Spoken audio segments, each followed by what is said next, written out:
The only thing useful banks invented in today's business world is the ATM. That's according to Paul Volcker, an American economist. No doubt, the most revolutionary electronic innovation which enables the performance of financial transactions outside the banking hall and without a cashier. The automated teller machine system means different things depending on whichever side of the divide one stands. However, for a developing country like Nigeria, despite teething problems associated with the system at inception, the advantages, many say, outweigh the shortcomings as life is made easier with so many financial transactions conducted on the go. Any deterioration in the service delivered by Nigerian banks through the ATM system therefore calls for worry.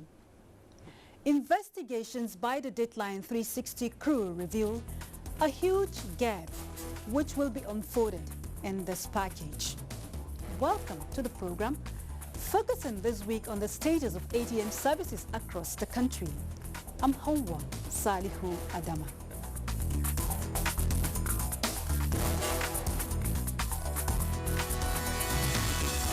This is Dateline 360 and we are glad you joined. Cash payments by Nigerian banks. The ATM option is our business this week. Shikeola Ikpinaye starts the program with a look at this form of financial transaction and the issues arising from it. A field bank hall, heavy across-the-counter transactions usually carried out through checks, withdrawal slips and transfers with productive man-hour lost in the process. These were some of the hallmarks of banking transactions before the introduction of the automated teller machines ATM. Indeed, cash payment was the norm for most transactions. This was basically done through conventional banking across the teller counters. To limit the cumbersome process involved in cashing money from the banks and undue exposure of customers to the men of the underworld, banks started innovating ways of carrying on business with ease.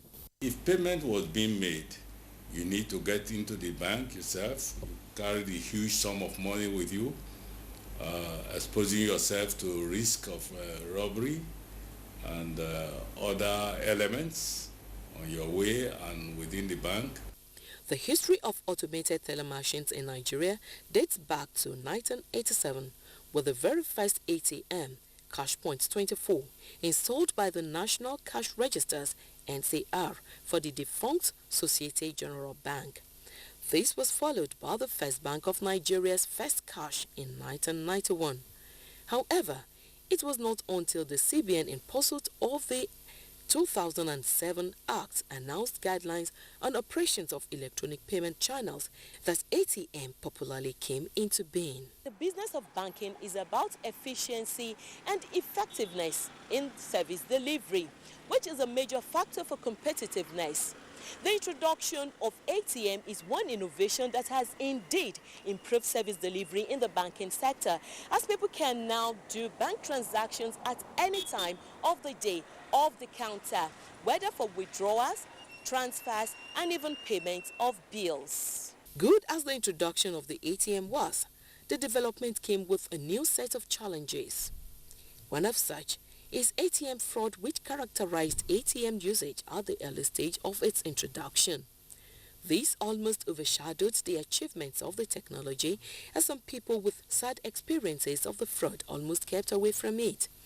While the banks might have overcome some of these challenges with the introduction of microchips and the ATM cards, as well as more enlightenment to users to raise their level of awareness for necessary precautions, some other challenges are resurfacing. The most grievous being a renewed ATM fraud of identity theft and other scams, which according to statistics amounted to 504 million naira in 2015, covering over 8,039 cases. This accounted for about 15% of the total loss to fraud in the banking industry that year. Another is the reintroduction of ATM charges, of 65 naira on every free transactions using other banks' ATM, but now seems to be charged on every transaction from other banks. The few complaints we've received, when investigated, it showed actually that such customers had made withdrawal during the month on other ATMs. But I'm not saying that it's not possible. It's possible. But this is something that should not happen. And what we have always told people is that if you experience such charges, approach your bank. Tell them, lay a complaint that this is what happened. These days, it has been one challenge too many. It just happened just now. I was trying to withdraw 20,000 naira at a spot, but it said no. I can only withdraw 10. They always want you to place it 10,000 so that they will charge you for each 10,000. We'll look into it. We'll engage the banks. If the ATMs have capacity to dispense amounts that are higher, then why limit the amount? Another challenge is the usual long queues at ATMs, giving credence to the fact that many of the machines are often not loaded with cash. These at times may be more frustrating than the long queues of the banking hall in the pre-ATM era. I just moved from that place and I checked about almost 3 banks now before I come to this bank that I'm using, First Bank. And I check about almost 5 banks and I cannot get cash there. There is certain times I went to Samaru, take my daughter to school. So on the process to get the money, the whole Zaria, there is no money in the ATM.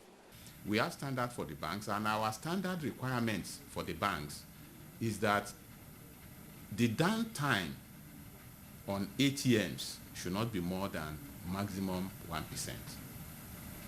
The downtime.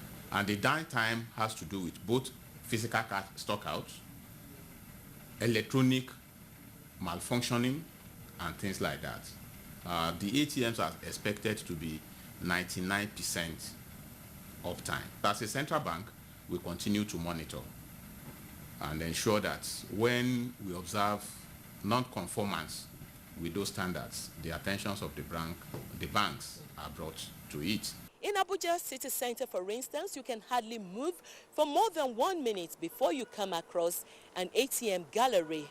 The challenge, however, is that in a gallery of about 5 ATM machines, only 1, 2, or none may be working. Nigerians are therefore calling on regulatory authorities to do the needful by compelling bankers to ensure efficiency of ATM machines across the country. In Abuja, Shikeola Ipinaye reporting for Dateline 360. Committed users of the ATM actually are tagging their request an appeal, an indication of the need to get them back to their excellent hitherto status. However, we will not go around the country to fill the purse of Nigerians in areas outside the Federal Capital Territory. Ken Egbeluge in Lagos, Nigeria's commercial nerve center, leads the pack. This is one of the ATM machines in Abuja, a suburb of Lagos. On these houses, there seems to be one ATM machine. This causes a lot of queues. I have one of the customers here. I want to ask him, what does it feel like being on the queue for a very long time? From this place to Ebutu, Zakwe, Bogije to Ebe, there has not been any bank. There seems to be only bank, and people will come from all the way from those places to just withdraw money here. And also most of the time when we go to withdraw money here, we just discover that sometimes it might be only one ATM machine that is working. The stress here is too much, more especially on weekend.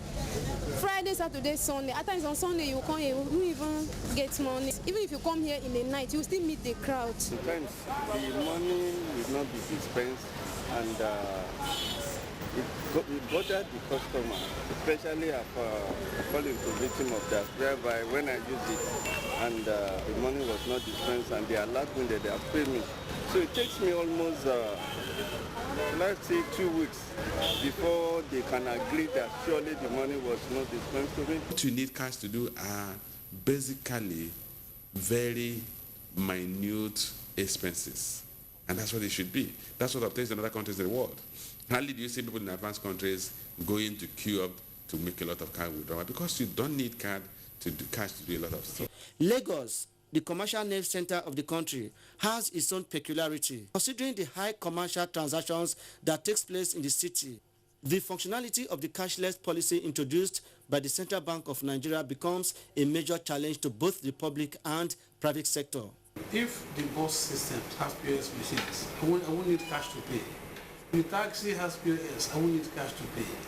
If the market woman has POS, I won't need cash to pay. So at the end of the day, going to the ATM is reduced considerably. The printing of money is reduced considerably. So we should be talking of more POS machines rather than the ATM machine. Because the ATM machine is going to dispense cash anyway.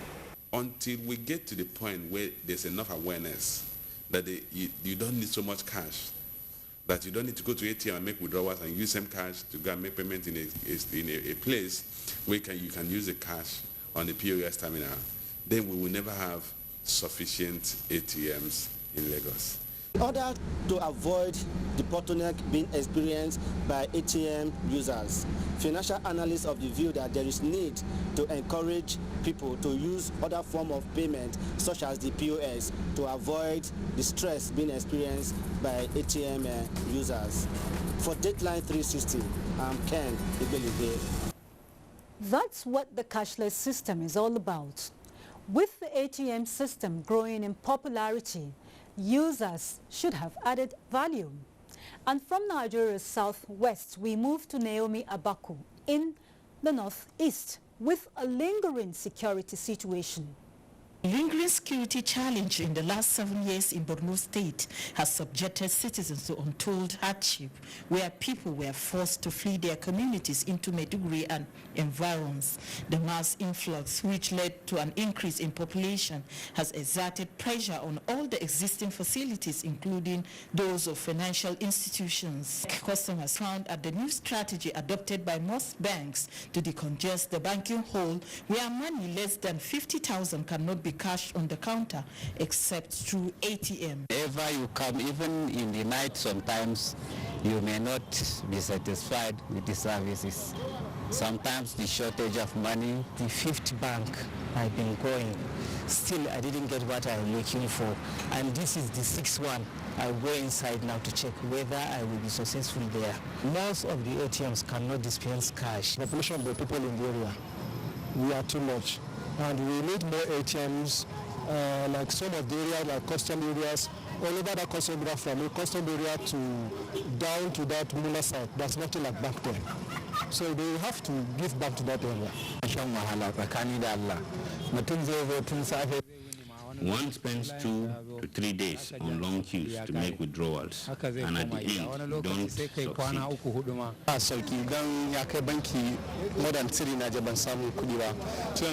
third ATM point I have visited, I do not know if I can get cash. The situation seems to be very bad because people are almost congested in all of the ATM across. So I will be suggesting that maybe there be more ATM that is all over streets, so that at least people from other locations don't have to travel for a far distance, so that they will have ATM to make use of it. This is the situation at virtually all the ATM points provided by banks in Maiduguri, as customers waste productive hours trying to make withdrawals. A situation they describe as unnecessary in this era of advanced technology. In regards to ATM points that are not functional, we can only appeal to the banks to do more by providing maybe new ones, which I believe some banks are doing right now. Some banks are deploying new machines, ATM machines. And for the ones that are not functional, and if they cannot replace them with new ones, they should work on them. Of Maiduguri are therefore appealing for the establishment of more banks and ATM points in liberated communities to ease the stress of cashing from long queues. For Deadline 360 in Maiduguri, I am Naomi Aboku. A recurrent story across cities and towns, one calling for expansion of ATM outlets. More worrisome, Naomi, however, is the revelation of our independent investigation that civil servants in rural settings go all the way to neighboring states in the region like Jigawa State to access the ATM. And still on situation report, our next port of call is Nigeria's south. specifically Port Harcourt, with Emmanuel Lene as our guide. Since the introduction of the automated teller machines, ATM in Port Harcourt, residents are still finding it difficult to contend with the challenges posed by these withdrawal machines. All through the day, long queues remain a major characteristic of most banks in Port Harcourt as customers wait patiently, spending long hours to withdraw money. They are numerous. Sometimes you come, no network, and so you begin to wonder, how would the cashless survive? You come to the ATM, sometimes they'll tell you there's no cash. Sometimes the machine is not working. Sometimes there's no network. Still is so worrisome. I've been here for the past 1 hour and nothing is happening. When I came here the first time in the morning, they said they are repairing their ATM machine, that the thing is not paying, that we should come back later. And since then, we've been online here. It's a regular experience. Sometimes when I came, said they are loading money. Sometimes there's no money. Sometimes service. You see almost 5 ATM, one is working. But there's money in the bank. Anytime I go to any other bank, apart from my bank, at times it will not pay. And that's why you see me here. I have come from a far place just to locate my bank so that I can get. And another issue is that if peradventure they could not pay me and seize my ATM card, then I will spend maybe 1 week or 2 weeks. But if it's my bank, I can just go inside and then they will give it to me. As a metropolitan city, large volumes of transactions go on daily, and fears like the inability to withdraw from the ATMs is largely responsible for the crowded banking halls, especially as before a public holiday or weekends.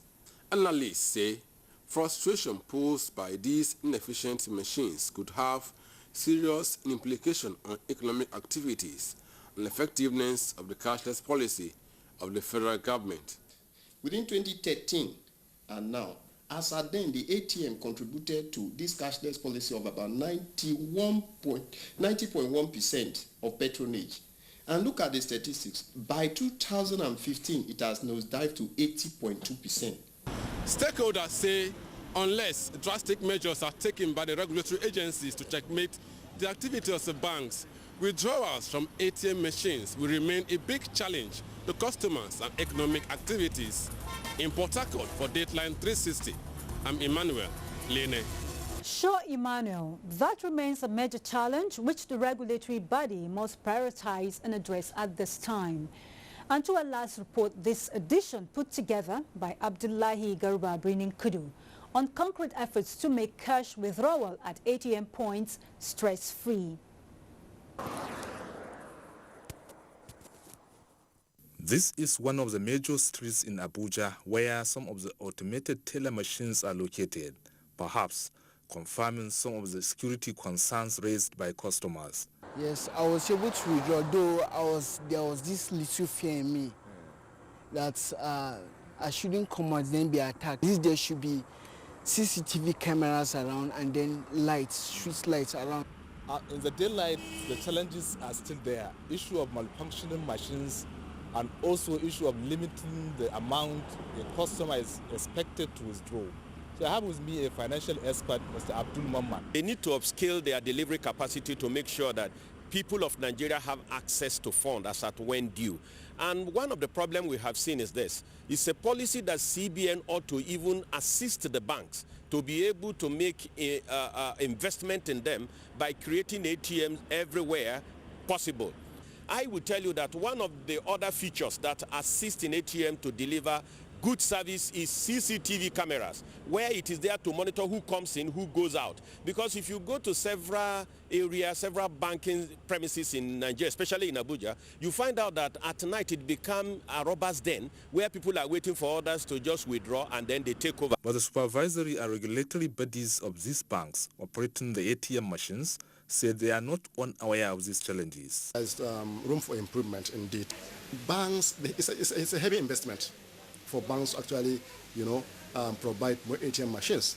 But then the banks are trying indeed to make sure that yes, they provide these ATMs and they service them with cash all the time, such that there will be reduction in queues. No, we have different resolution mechanisms.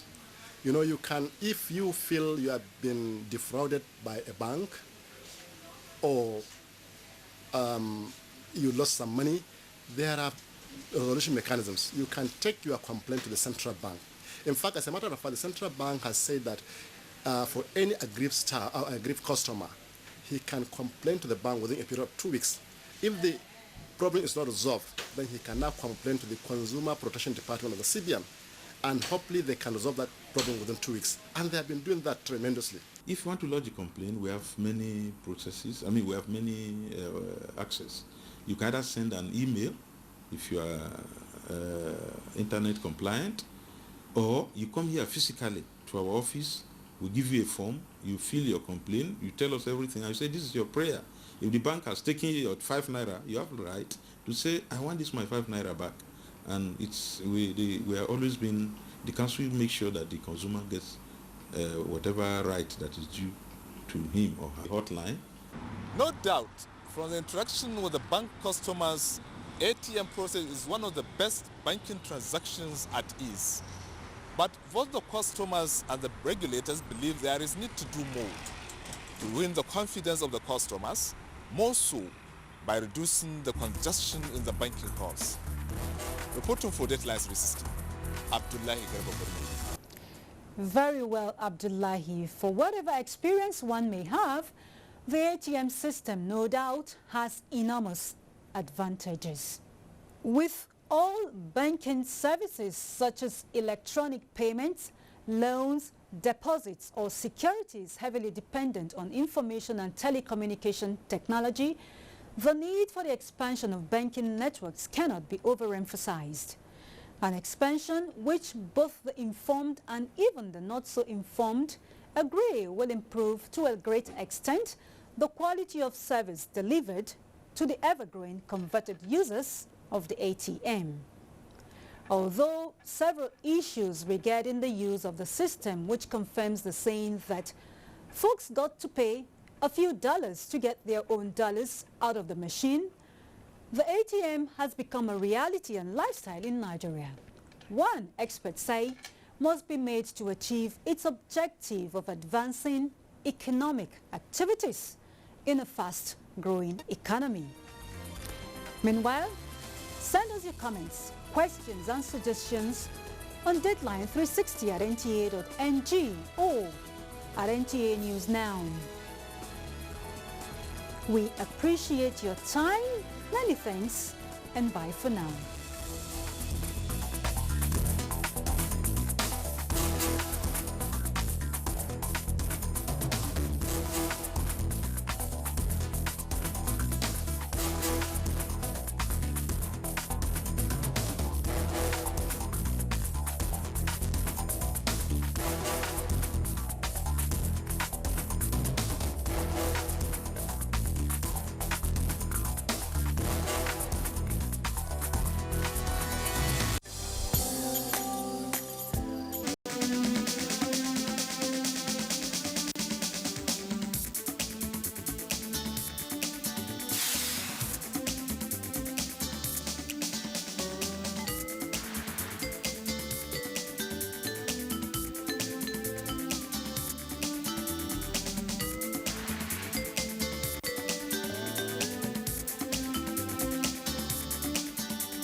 Hello and welcome. This is NTA Tuesday Live and I'm Cyril Stover. And Nigeria's founding fathers sacrificed their all in building a one indivisible, united and prosperous Nigeria. They had a strong philosophy to strengthen bonds of solidarity among the various peoples of Nigeria. And they strongly believe that unity, tolerance, and understanding among the various ethnic groups, irrespective of religious and cultural affiliations, are vital to economic, social, and political progress. And general lack of peaceful coexistence. Perhaps there is no time in the nation's history that the need for peaceful coexistence is more pronounced than now, when the need for development is needed and there are agitations from different sections of the country. I believe that Nigeria is a destiny designed by the Almighty. We were together for more than 100 years. Why should we now change that destiny? If there are problems among us, we have to come to the table and discuss them. My prayer is that we will live together as one family in Nigeria. It is by God's design that we are Nigerians. We did not choose to be Nigerians. God chose Nigeria for us, and He chose us for Nigeria. So we must learn to live together as one component called Nigeria. What Nigeria should learn is about unity, one faith, one God, one country, one people. As a nation that has proven to the world that it can work together despite its diversity pronounced in multiple ethnic, tribal and religious backgrounds, experts believe that Nigeria's current challenges can be turned to opportunities if there is peace, friendship and solidarity for peaceful coexistence and sustainable development. Whether differences emerge from religion, ethnic, tribal or political differences, they believe. Thanks for being here. Good evening, Nigerians. We'd like to welcome to this program Reverend Father George Ehusani, former Secretary General of the Catholic Secretariat of Nigeria. He's a writer, theologian, teacher, poet, administrator, human rights activist, a social commentator, and a leadership expert. Father, thanks for being here. Good evening. Yeah. Right. We also welcome Ustaz Hussein Zakaria, who is an Islamic scholar. He is the National Coordinator, Northern Muslim Religious Leaders Forum, and a former National Religion Focal Person on polio eradication. Ustaz, thanks for being here. Thank you. Let me also welcome tonight Kunle Fagbemi. He's a political scientist, international relations, national security and defense management, peace-building scholar, and he's Director Center for Peace Building and Socioeconomic Resources Development. Thanks for being here, Kunle. Thank you very much for having me. All right, as we always do every Tuesday, we acquaint you with the procedure of the program. At the appropriate time, you can get to be part of the discussions right here. The various fora will be on your screens, so you can take advantage of the platforms and be part of the discussion. However, for those who will be phoning in, we say this every week. Do us a favor, when your call gets through, turn down the volume of your TV, reduce the volume. That's the way to avoid a hurlback or an echo. And we are... The Senate should be scrapped. Yeah, maybe the Senate is not doing the right thing, or people feel they're not doing the right thing. But is that why we're going to scrap the Senate? So if found out it's been like that. So instead of us building on the strength they have laid for us, we keep trying to allow the cleavages divide us. So I would rather think that it is time for us not to reinvent the wheel, but to put oil into the wheel of nation building so that we can roll to greater heights that lies ahead of us. All right, thank you very much. So many issues we'll come to as we go ahead. But let's come to your opening comments, Minasa Umar. Yes, nation building in summary simply means discharge of trust. Every nation has its own peculiarities. God in His decided to make you different religions, to make you different tribes, to make you different cultures, and what have you. If God had wished, all of us would have been animals, all of us would have been rivers, all of us would have been trees, all of us would have been roaming about as either gorillas or what have you in the bush. But God decided that we should be human beings as His vicegerent, so that we will be able to explore the wisdom of this amalgam in the interest of nation building, in the interest of development of Nigeria, for the betterment of other things. It's unfortunate it's only in Nigeria in the 21st century, 2017, we are talking about reflection of the past for us to move forward. Other nations are now moving towards the jet era of how do we advance ourselves so that whatever will be the developmental tempo in the next 50 years, we'll be able to zoom it, to zoom it in here so that we'll be able to be at play with the international community. Nigeria should go beyond the issue of talking about nation building, but we should rather go about acceleration of national advancement. The whole world is looking at Nigeria.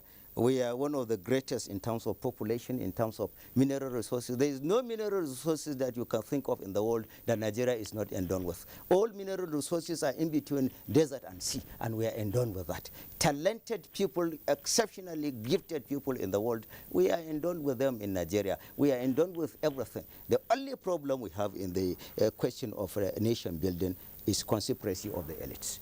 Conspiracy of the elites. That is it, and we'll discuss it as the discourse goes forward. Look at those conspiracies in detail.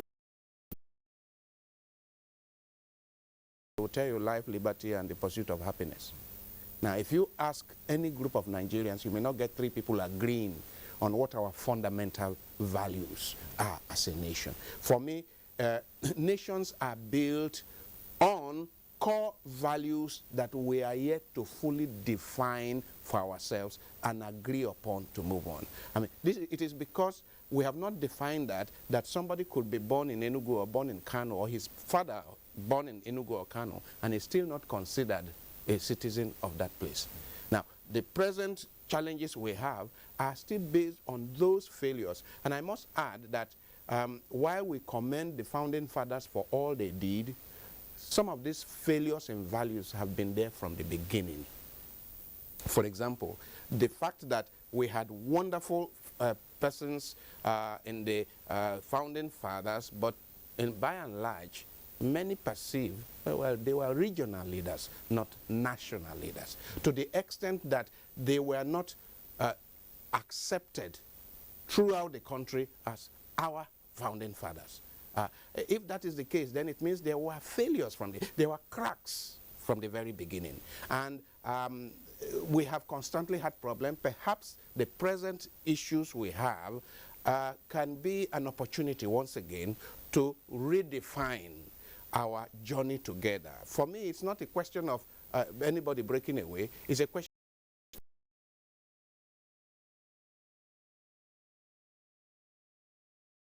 country trusted each other, even though they were Christians and Muslims from the south, from the east, from the north.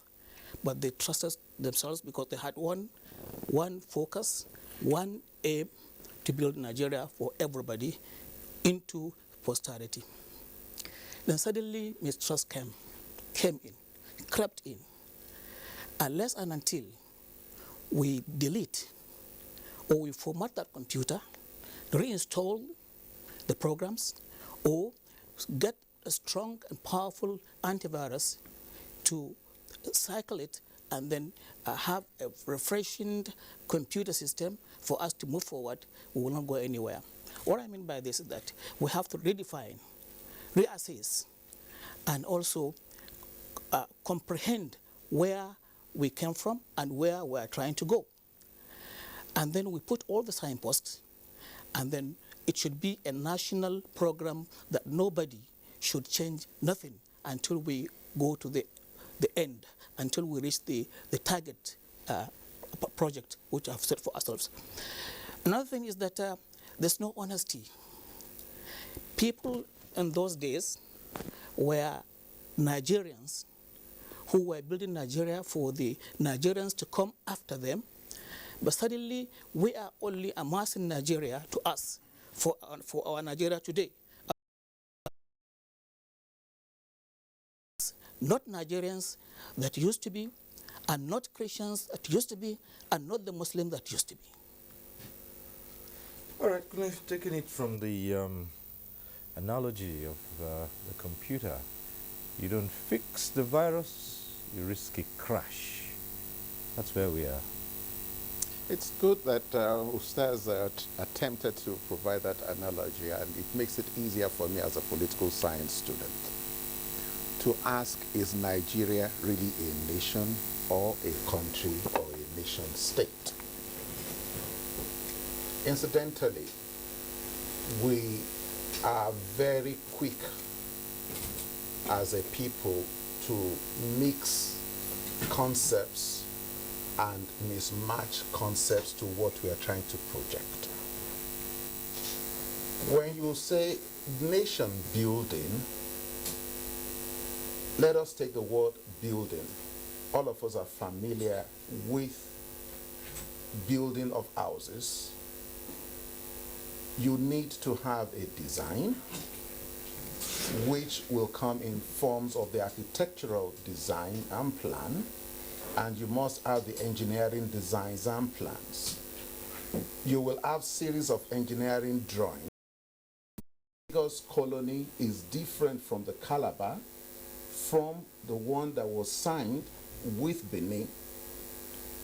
It therefore means that if we are really sincere as a people, we must, thank God that you used the computer thing earlier on, we must agree that we need to deconstruct what we have today as Nigeria, understand it properly, and know which components have given us the challenges. Then we now start with, we need to put in place a plan, because we are talking of a way forward. The plan must have a clear vision. You must have a vision of the Nigeria that we are interested in having.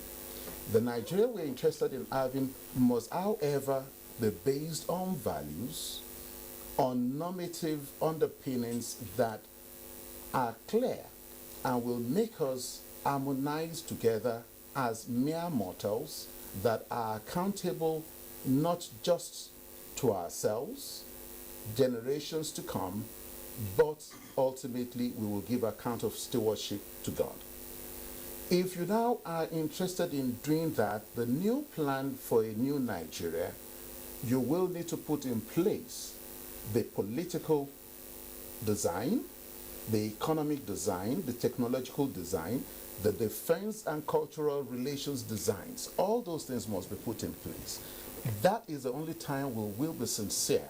And therefore, it is not uncommon for us in the last couple of years that we've had, during the colonial experience, we had constitutional conferences. Post-colonial, we've had political conferences and constituent assemblies that have attempted to help us. But each time, we were interested more in the sound bites and positioning than first addressing the major issue. Is Nigeria a nation? The answer is no. Is Nigeria a nation state? Yes, Nigeria is a nation state. If Nigeria therefore is a nation state, how do you manage a nation state away from managing a nation? That is the most critical element that we must address. When we are addressing that, we will now need to go back and say what exactly happened that created Nigeria. We came about in 1914 through amalgamation. What are the contents of the instruments of amalgamation? It should interest you to note, even though quite a number of Nigerians don't want to agree to this publicly. The instrument of amalgamation was for 99 years, meaning that at the 100th year, it expired. And as such, we had a golden opportunity in 2014 at the National Conference to discuss this, but unfortunately, there was no legal framework to provide the basis, and I was on this set. Right. And I said I do not agree with the National Conference because there was no legal framework that was supporting that. Because if you must have a legal framework that will support a national conference that will redefine the Nigerian state, you must bring to the table all the treaties and the instrument of amalgamation, and you must untie some of those knots that were created during that era. Then you can now define the political issues, you can now define the economic dimensions, you can now discuss in terms of integrated development. so that we can take a look at ourselves and say, wait a minute, if India is as populated as India is and China, how come they are surviving and they have multiple heterogeneous systems like we too have in Nigeria? They've been able to overcome some of these challenges, but we must first acknowledge that these issues must be discussed dispassionately and objectively without sentiments and emotions so that we can make progress. All right, thank you, Kunle. That very comprehensive analysis of the situation. So I'm thinking here that we've had many conferences and assemblies, as he said, along the years. Now, could it be that all we've been doing all these years is just paper over the cracks and not really address them? Like Kunle said, you should have brought down that instrument, looked at it, untied some knots. We just go ahead and just paper over those cracks, and now they are just widening. Yeah. The truth about it is that we can't wish away the history as to how we came to this place. Those history, in them you have the challenges that is preventing us to double down the road for nationhood. We have a history that made it clear, like he had mentioned. There were two separate, countries. The northern Nigeria, the southern Nigeria. Actually four, sir.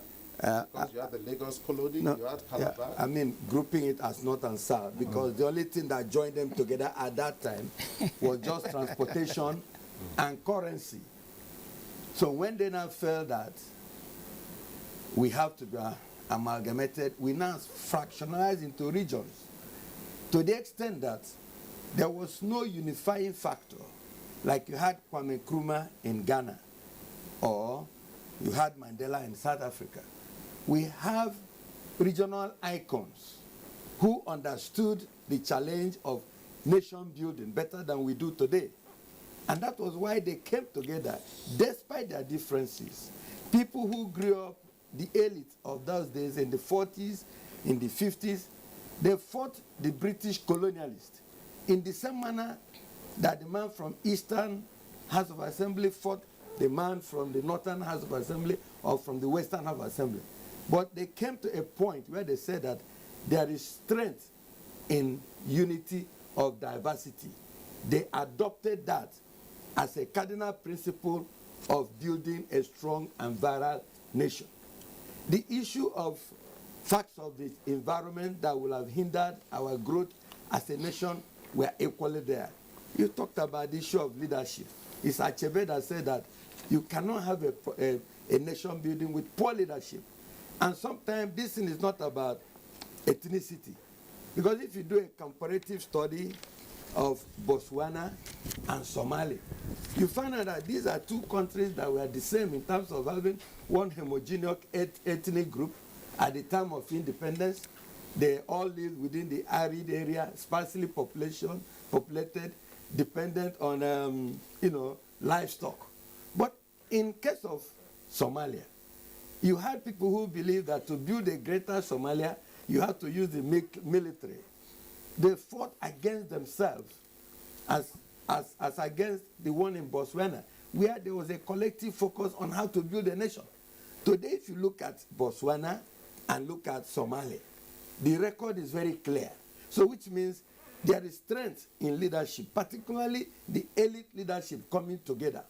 In our own case, we want to domicile leadership just with the president, the governor, the senators, the judiciary, and co. And absorb ourselves as elite, as having any contribution to make in order to have a great nation. So you find out that it is important we look at the challenges that have prevented us from doubling down the road to be the great nation that we're supposed to be. So why have we lost all those opportunities? At every turn in the history of this country, there has been an opportunity to define the values that Father Hussaini talked about, So why have we not taken advantage of those opportunities all those numerous times they presented themselves? Because it would seem that the people were not interested in moving forward, but of just the immediate convenience. Would that be the case? Well, like I said earlier on, conspiracy of the elites. Okay. Where we got it wrong is insincerity of purpose. All those conferences we are talking about, what is the percentage of implementation? 0. We have dozens of committees set up, investigations, panels, conferences, quite a number of, the numerity of them is uncountable. But implementation is 0, because originally it was designed for a particular purpose. That is why I call it conspiracy of the elites. For example, 2014 Constitutional Conference. Those that decided to convocate the conference are fully aware of the existence of the National Assembly, are fully aware of the fact that there is no legal basis for the convocation of such a conference, because you would find it difficult to even implement the decisions of the conference. We are in a democratic setting. If you want to alter any part of the Constitution, you have to go into either Section 8 of the Constitution when it comes to issue of doing with the structures of the states or what have you, or other parts of the Constitution, Section 9. Who does it? The Constitutional Conference cannot give you any amendment into that context. And if you are talking about issue of friction in the country, Section 2 of the Constitution has clearly made it Nigeria as an indivisible and indissoluble country. So we like it or not, we have a nation. How do we go into whatever we want to do? If we have sincerity of purpose, the National Assembly is there. We accepted these democratic structures, yet in respect of whatever conference you talk about in the history of Nigeria, you will discover that there is one particular agitation or the other, one particular underlying problem of the other that will prompt the necessity of the conference. And at the end of it, once that one is solved, you discover that the government will jettison with the outcome of the conference. All right, the phone lines are open. We have our first caller on the line from Lagos. Deepo calling in from Lagos. Hello.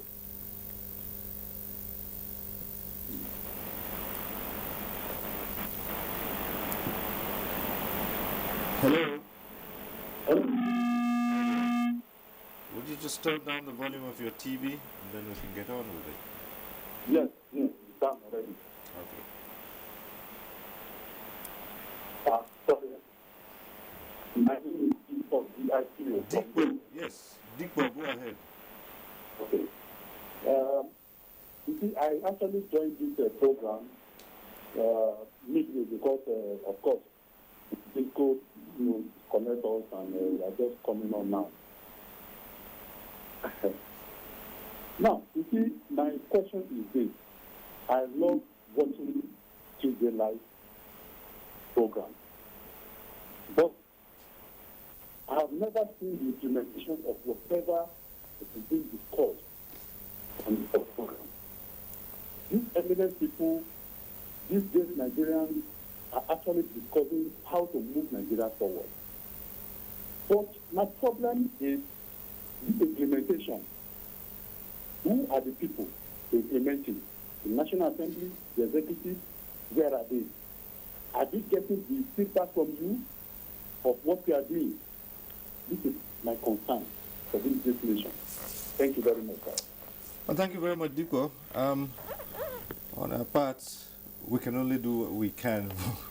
And we like to assume that those who should take the next step forward are always with us. It's an assumption that we have built over the years, so we can only hope. Thank you for calling in. Father Husani. Yeah. You know, we have had all these conferences, as everyone has asserted, but you see, before each conference, there were always some objections about the integrity of the conference about to be held. I mean, we saw that in 1979. We saw that in the subsequent conferences, and usually those occupying power at a particular time will say, look, we are here, we are the ones to decide what happens, we are the ones to engage in constitutional review and so on. Those outside power will say, look, we want a sovereign national conference so that we can have a level playing ground to determine what goes on with the country. So we never really had an agreement before any of these conferences, as long as I can remember. It is true that we had cracks, as Kunle has mentioned. From the very beginning, we had cracks in the project of nation building. But I believe that, like many other colonized places, we would have gone far in overcoming a lot of these weaknesses in the project of nation building if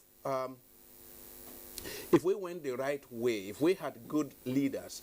And by leaders, as he mentioned, as Dr. Madueke mentioned, it is not just the person of president or governors or legislators, but the crop of elite, those of us who had the opportunity of education, those of us who occupy positions in companies, in government, in churches, and so on and so forth.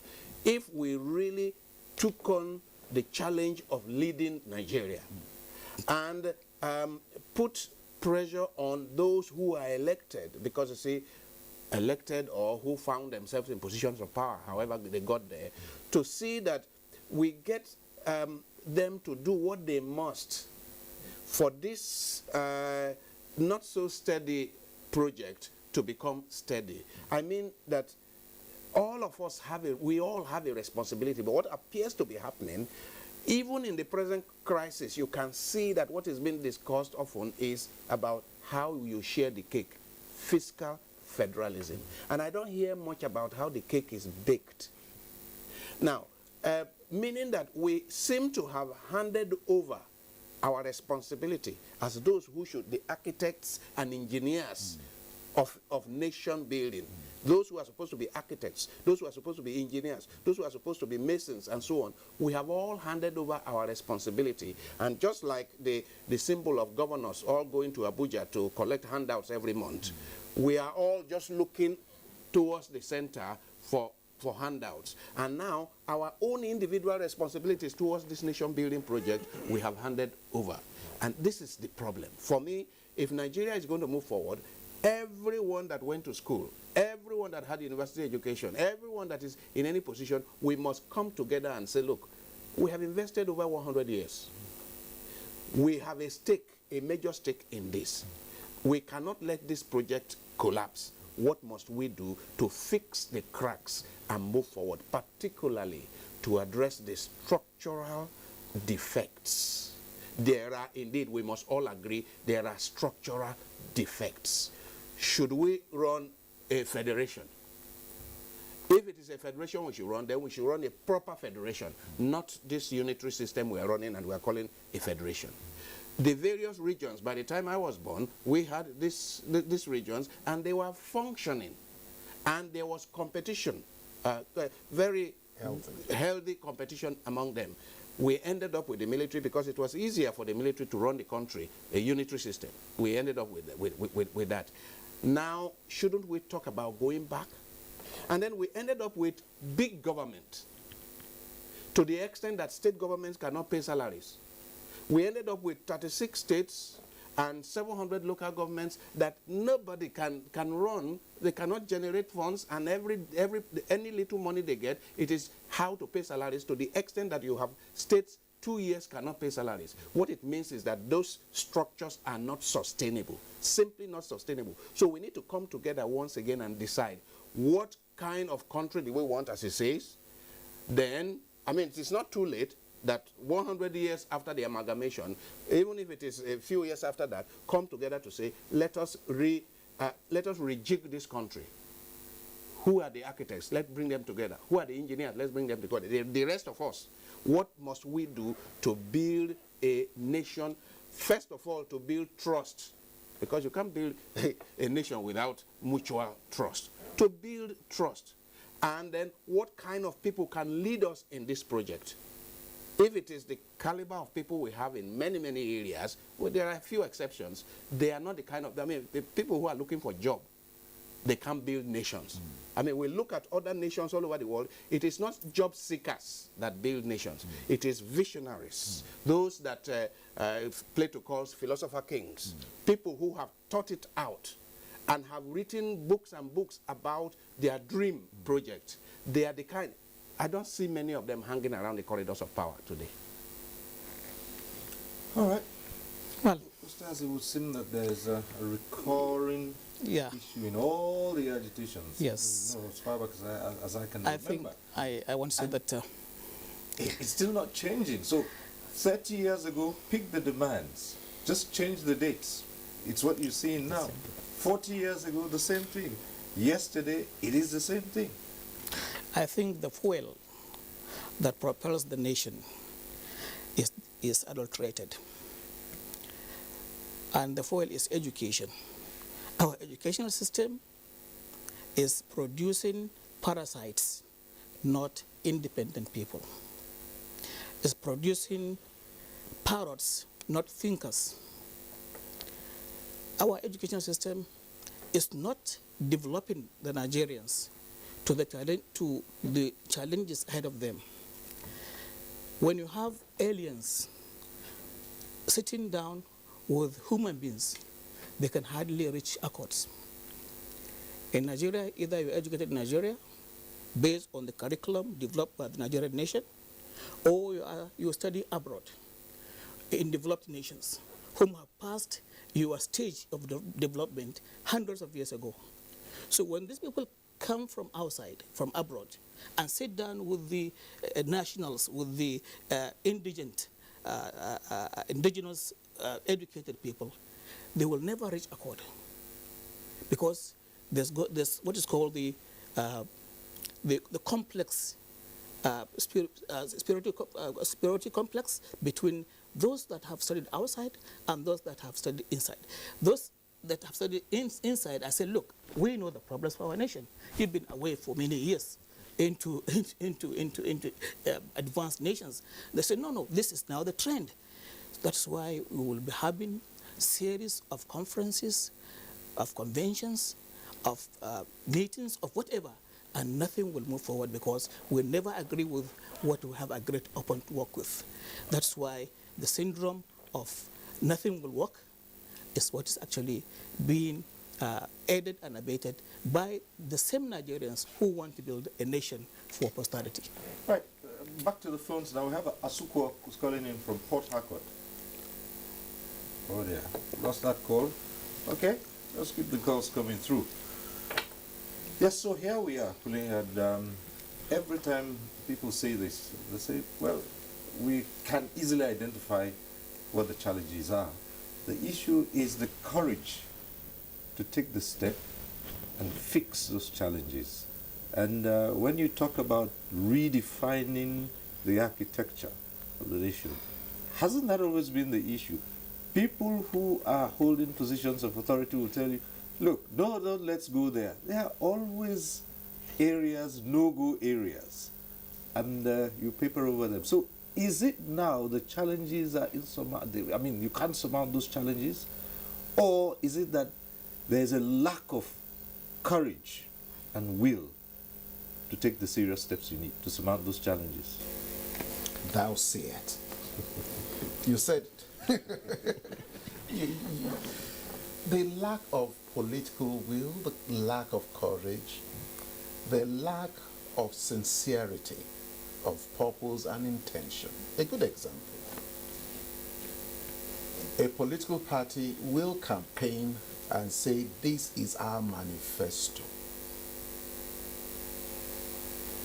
And they eventually are given the mandate by the people and they get elected.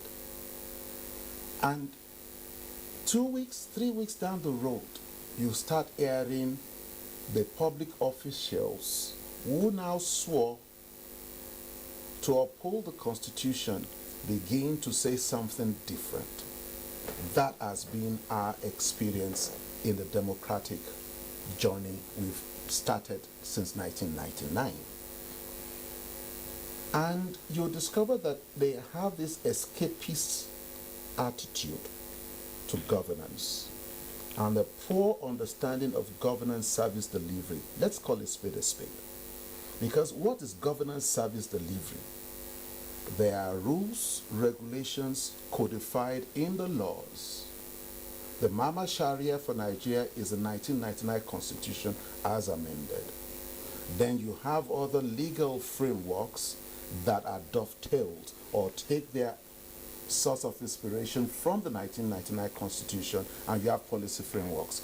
What you need to do is just follow letter by letter and the spirit that is contained therein. You will appreciate that what today we now call with a fine name as corruption is simply originating from what is malfeasance, misconduct. Before a $1 billion can be taken out of the kitty, it has to go through chains of processes, and some people must approve. The money must be appropriated first. If it is appropriated, then there must be a release. When you are releasing, it is meant for a specific purpose. How come it was signed off by the Director of Finance, who is the Chief Internal Auditor of that establishment where the funds was released from? You'll discover that over the years, when we are talking of corruption and we are trying to target one or two individuals, nobody has been brought to book within the confines of the financial regulations of the Nigerian state, be it at the local government, state government, or federal level. None. I stand to be challenged and corrected. Coming to the issue of the way forward for us, truly we have a government in place. The primary purpose of government is simple, and that is the security and welfare of the people, coming back to governance service delivery. It therefore means that the way to go is for us to say, we've had these experiences and encounters. How do we march forward? Number one thing to do is to constitute a study group. Let us take the amalgamation instruments and those treaties, all the reports over the years, and bring out the salient points and see how we can now systematically put in place those key things on the way forward. All right. But let me just ask you to pause a while. We have a Ugo on the line from Ibadan. Is Ugo still on the line? Hello, Mr. Ugo. Yes. I want to appreciate the program and everything that has been discussed so far. Actually, the topic is very timely and very beautiful. And my own contribution to the discourse is that when we talk about national building, it's something that should be ongoing. And it's something that everybody should really contribute actively. If it's just like some of your contributors said, the absence of national ideology is one of the problems that's really bedeviling Nigeria as a nation.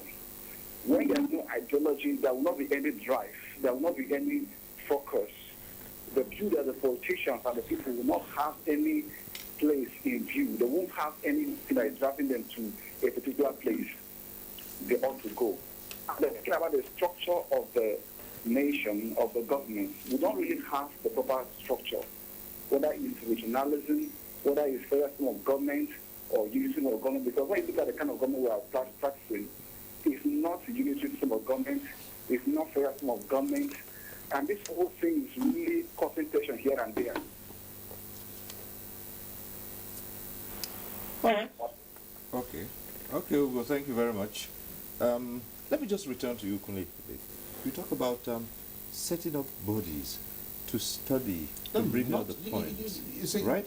Normally, you'll discover that when committees are constituted or you have a conference and the report is presented to government, you're expecting that there will be a government-wide paper. Exactly. We've gone down that path several times.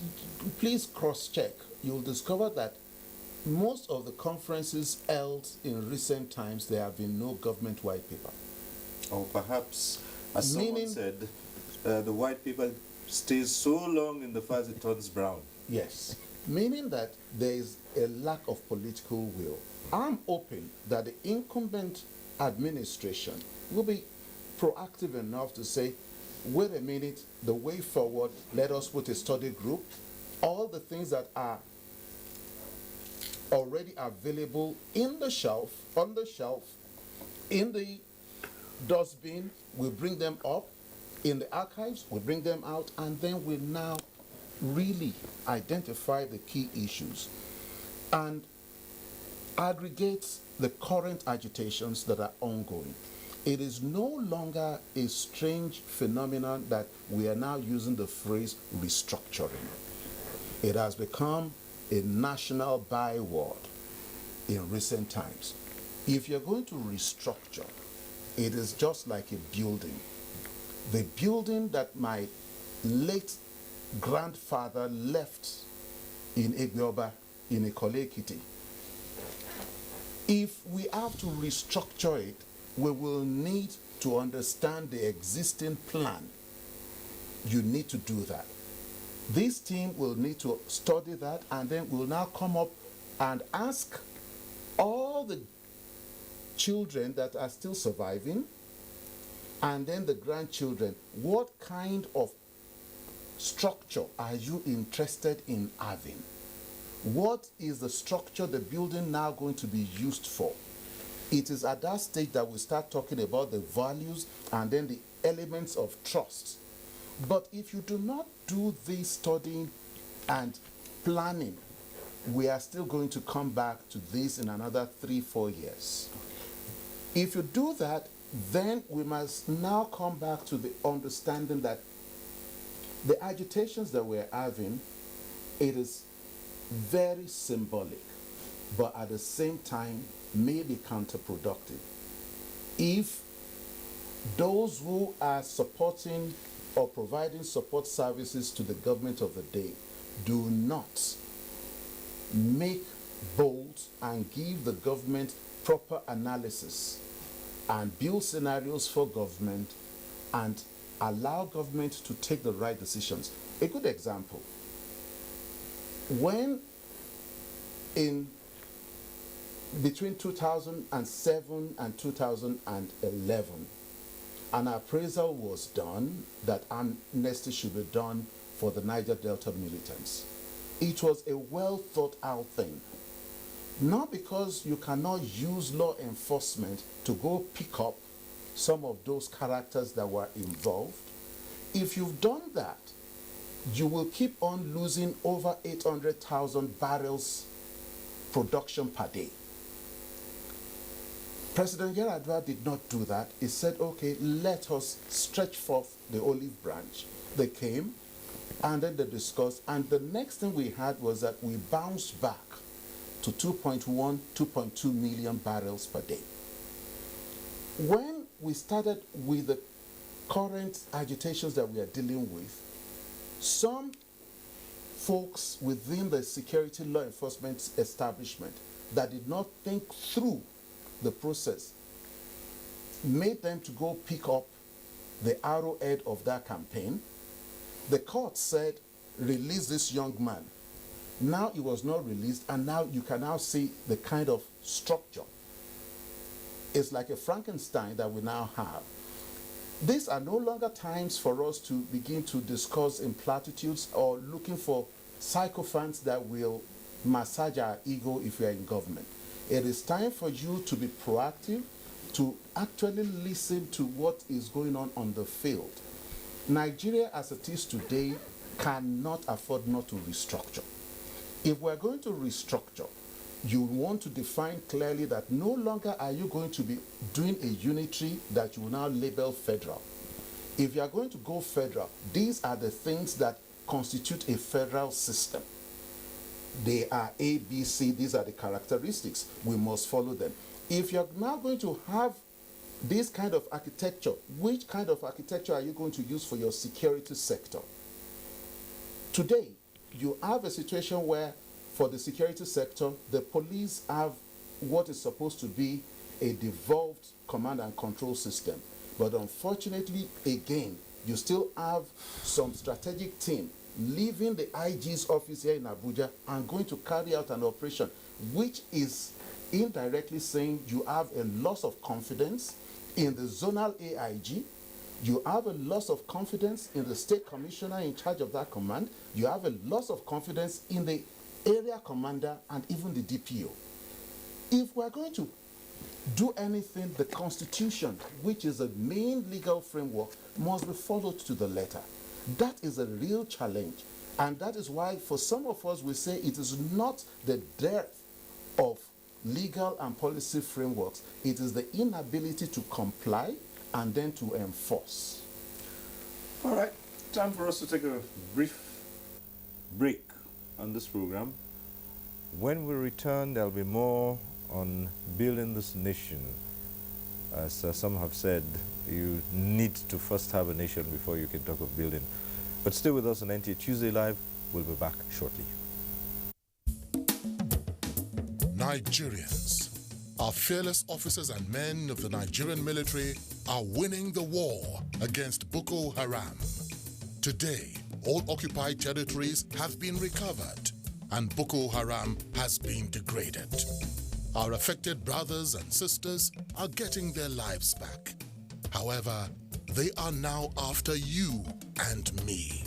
In our mosques, churches, schools, motor parks, markets, entertainment centers, and public gatherings.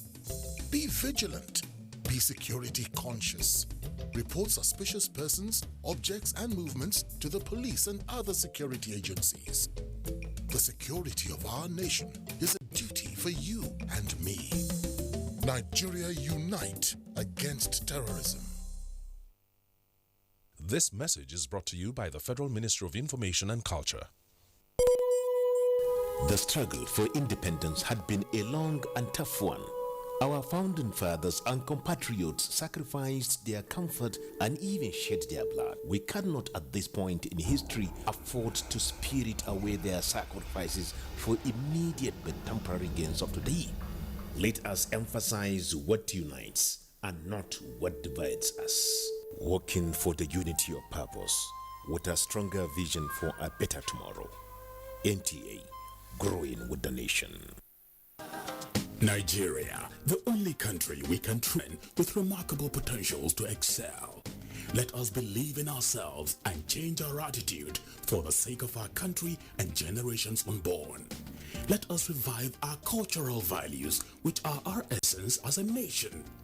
Let us renew the spirit of patriotism and hope in our dear country. Do not take or give bribe.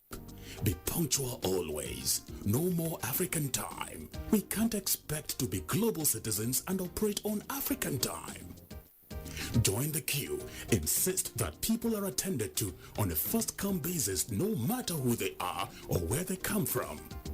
Nigeria, good people, great nation.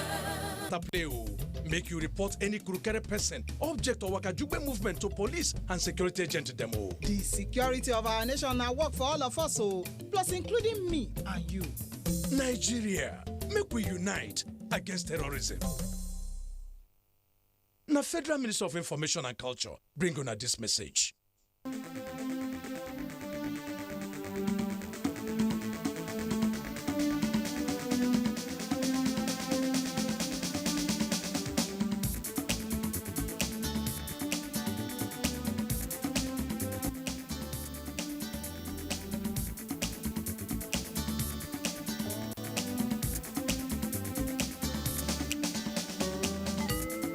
NTA Tuesday Live, a network issue-oriented innovation talk show. Right, thanks for staying with us. As usual, we took our cameras to the streets and talked to Nigerians to understand how they feel about, well, is it a nation? Is it a nation state? Let's hear the views of Nigerians.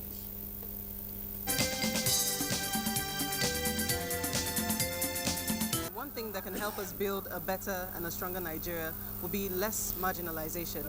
If people are not thought of according to whose cabinet they came from, or according to whose party they came from, then nation building can be achieved with different ideas and different perspectives to fit the different regions and cultures in Nigeria. Inclusiveness should be embraced. So diversity should be also embraced. And at the end of the day, they should also listen to the youth, to the populates. We need to understand that God has created us and we are one. He created us in his own image, and then we need to serve him. That is the first priority. And when we serve God, and then our duty as human, we are created to serve one another. And there is no way we can serve one another if we are not tolerating one another. To discourage the issue of tribalism. Okay, I think everybody needs to believe in one Nigeria. That's the only way forward. I'm not Yoruba, I'm not Hausa, I'm a Nigerian. In the presence of God, everybody is one and equal. He doesn't know whether you are rich or poor. God treats the rich man the way he treats the poor man.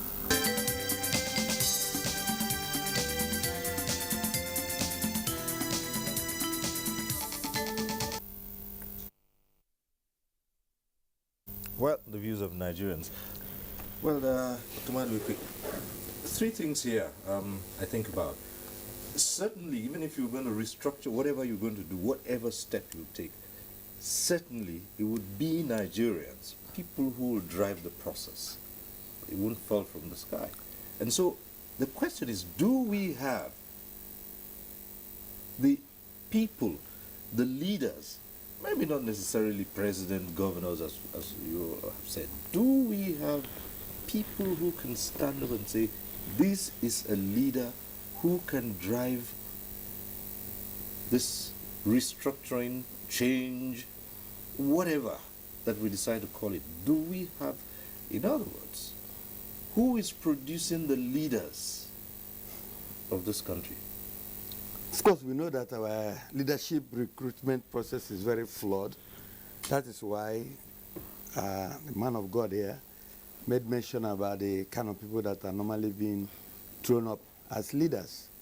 And it is those of us who throw them up that are responsible for it, because when we are given a bag of rice, so we do what we are told to do. And so at the end, we don't have the best. And we come back here to start blaming the leadership, whom we rather, we are responsible to put in place.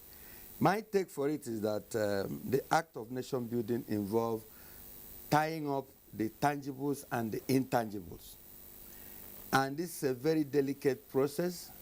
It's a process that is in the continuum. It's never going to be a one-off thing. There will be process and there will be procedures. And if you're a leader, you have to look at the situation before you. There are certain article or there's certain action you can trigger off.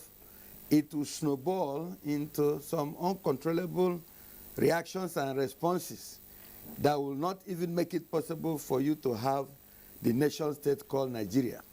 So if taken again from the past, our founding regional fathers have made it possible for us to understand that there is strength in our diversity, or that our diversity is our unity. Let us build upon that. Let us build on that strength and see how today we can stop the tendency to always come up with new experiments. The whole issue is about resource allocation. The whole issue is about inequality in socioeconomic allocation. The whole issue is about throwing up integrity in leadership. Are there processes in place today that are supposed to help us with those processes? To what extent are those processes being utilized? There are processes as we speak that should care about the inequality among us, that should care about what goes where and how it goes. But we are quiet. Those processes are not, or institutions that rather, are not being made to act. The institutions are supposed to be strong. If they are strong, then they will deliver on their mandate, their commanded, and their expectations to the people. But now we have those institutions, they have always been there. We keep creating new institutions, and we're talking about still creating new institutions without allowing the potentials on the one we have created to run their race. When this president came to power, He said he's a born-again Democrat, and so he will practice democracy in the way it is supposed to be, which is separation of power. He made it clear that he was not going to be involved as to who became the Senate president. He made it clear that he was not going to intervene in the judiciary. How we have succeeded in that leadership discussion is right there in the jury to judge. You find out that it is us that will continue as people who are right there in the street to say, no, can we get the best from our elected members in the National Assembly? Can we get the best from the judiciary? Can we get the best from the executive? But a situation where the functions are there, we know we are not getting the best. We always try to make effort to reinvent the wheel. It means that there can be no end to it. We've come a long way as a nation, and I think the time is now to emphasize on our strength, build on our strength, and diminish our weaknesses. I started by making some comparative analysis. If it's about a country that was one giant tribe and succeeded, we have it there in Botswana. If it's about a country that was one giant ethnic tribe and they failed, we have it there in Somalia. So you find out that we have examples to learn from. We never planned to be together. We never planned that one ethnic group. Right now, you find out that people are confused. Are we talking about a new federating unit based on territorial delineation, or are we talking about territorial based on ethnicity? We don't know which one. So that is why I said there must be process and procedure, and things have to be put in a perspective that you can see some kind of transparency that is going to guide it. The last time, somebody as the president sat down and populated the 2014 confab with over 80% of the participants. Now you have a President Buhari who probably wouldn't want to take that line. If it's not going to take that line, what do? Are we going to go back to the 2014 confab and say that will guide us? So you can see the matter is very combustive, is very, dangerous. It is something that we have to, first of all, cool ourselves down and find a middle way to get out of the woods. Let's dwell a little longer on the question of leadership, and this time on political leadership. Do you have the required political leadership? Because the first thing we look at, yes, it happens in all climes, but you find one political leader, in quotes today, he tells you, this is my ideology, this is what I believe. The next day he's out of government, he has switched over. People are about being in government and not about leading anyone. And that is it. Do you have that kind of leadership that will drive a political process as to bring all these things together, these reports? To get a credible leader is not so much the problem. If you want a leader in Nigeria that will move Nigeria forward from its current quagmire, it's simple. The qualities are, you need to find out about his track of record. We need a man of credible integrity, sincerity of purpose, fear of God, selflessness, and above all, nationalistic feeling. So many of our leaders evolved as a result of one geopolitical coloration or the other. You need to have a leader who is blended with these qualities. Now, if you have a leader blended in these qualities, you need to have a team that do not attach monetary value to our political responsibilities. They should see responsibility as a sacred trust. When you were born, you never imagined that one time you will emerge as a leader. You should believe that one time, somehow, somewhere, you will be accountable not only to the Federation of Nigeria or the entire citizens, but to God. Once we don't instill these values of fear of God and these qualities of leadership, then whosoever you get is just a leader masquerading themselves as a nationalist, but deep in him is just a sectional material. All right, we have from Maiduguri, Joseph, who's calling in. Is Joseph still on the line from Maiduguri? Yes. I'm still on the line. Yes, go ahead, Joseph. I think one of the problems we are having in this country is sentiment. And unless we deal with this sentiment, we cannot get forward in this country. I so much love what Mr. Fagbemi was saying. He's kneeling the whole thing at the board. And I think if the government of this country will listen to Mr. Fagbemi, I think we will get forward in this country. Thank you. All right. Thank you, Joseph. Still on the leadership question, Father. Yeah, related to the leadership question is the whole thing about today, as in many other times in this country when there is tension, there seems to be the illusion or misunderstanding that the problem is between North and South or the geopolitical zones or whatever. There are over 250 ethnic groups in this country. And often that is not highlighted sufficiently in the sense that there are sections of this country who think that the problem of Nigeria is between North and South.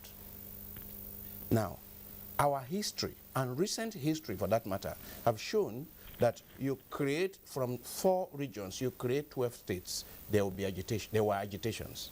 You created 12 states, there were agitations. You had 19 states, there were more agitations. You had 21 states, more agitations. Now we ended up with 36 states, and there are agitations. It has to do with certain weaknesses in our people. Because I realize that, okay, let's say for the sake of this discussion, that the Southeast, a number of people in the Southeast think that we are marginalized. But we know that within the Southeast, when states were created, there were minorities and who felt marginalized. We know that in the Southwest and in several states in the Middle Belt, that the same things happened, meaning that a former Kaduna state, you create Katsina state or whatever state from it, and people are, marginalized. There is something about us. We need to begin to think more nationally, more, go beyond this selfish, myopic, my people, my family. It is actually, somebody spoke about ethnic bigotry as among the most primitive of primitive sentiments of human beings. Because you see, a grown-up person, a mature person, a grown-up person thinks outwardly and not inwardly.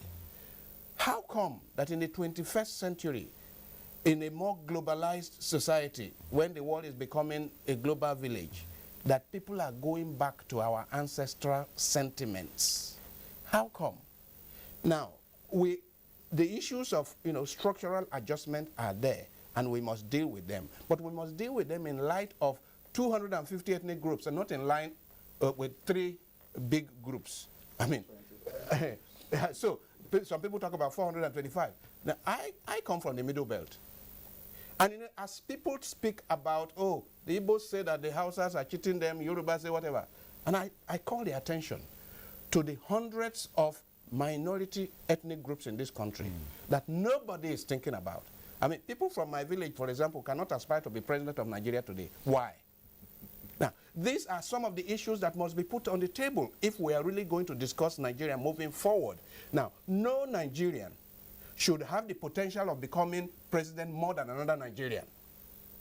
Every part of this country, we must really begin to discuss about equality, because among what I mentioned earlier as the building blocks of a nation is a sense of equality in the society, that every child that is born in the Nigerian society should be able to aspire to become anything that God has endowed the person to become.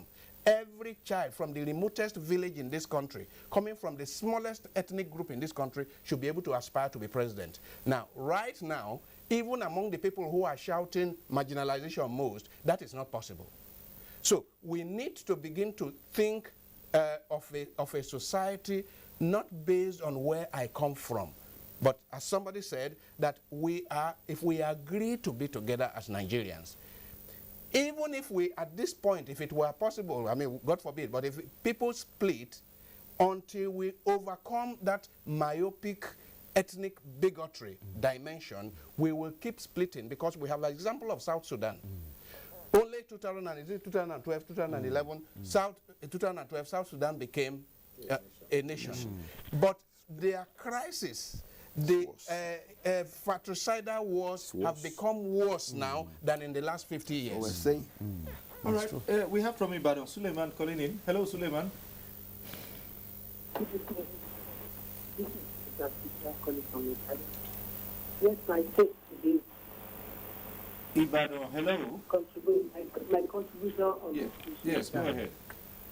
Yes, I really support, I'm in support of what Mr. Kenyatta said. At the same time, when we have problems like this, people are not in Nigeria realize where the problem lies. And that is why I got to keep that when you have a problem, can have a system, that is a system, a ruling concerning the restructuring in place.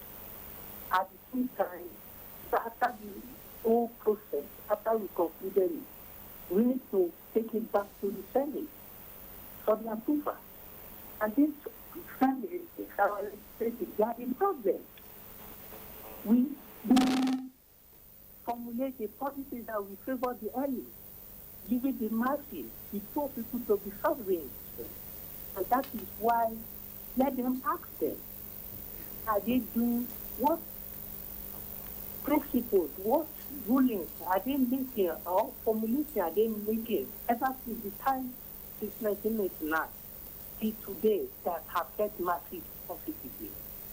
They are just drafting a policy that will favor the early.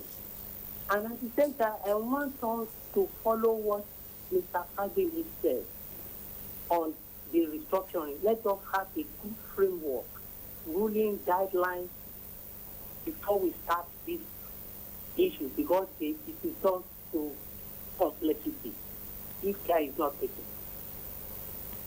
Thank you. Right, thank you. Ustaz, we'll still put the same question to you. Do we have the leaders? Well, I would like to answer this question in the light of my own field, that is religious affairs. Right. I am a Muslim, he is a Christian. He is a Muslim, he is a Christian, you are a Christian, he is a Christian. So we are two people here, not actually 6 people. Now, if we perceive, if we discuss our matters based on ethnics, based on sectional, based on being Nigerians, we are not going to be sincere in what we say or what we try or what we are going to do, because we don't have fear inside us that we will be asked by somebody who is powerful, who is all seeing, who is all hearing, who has rewards and punishment awaiting us. But if I do my thing, if I actually pursue my affairs as a Muslim, I know that my reward is with God. And that Islam told me not to cheat, not to be hypocritical in what I do, not to try to hide the facts. I should be as plain as possible and as helpful as possible to my fellow human beings. We're all human beings and we have purpose on this earth, and some of the purposes is that I help my brother human being, I help my brother human being, I give it to him what I want, and I take from him what he wants.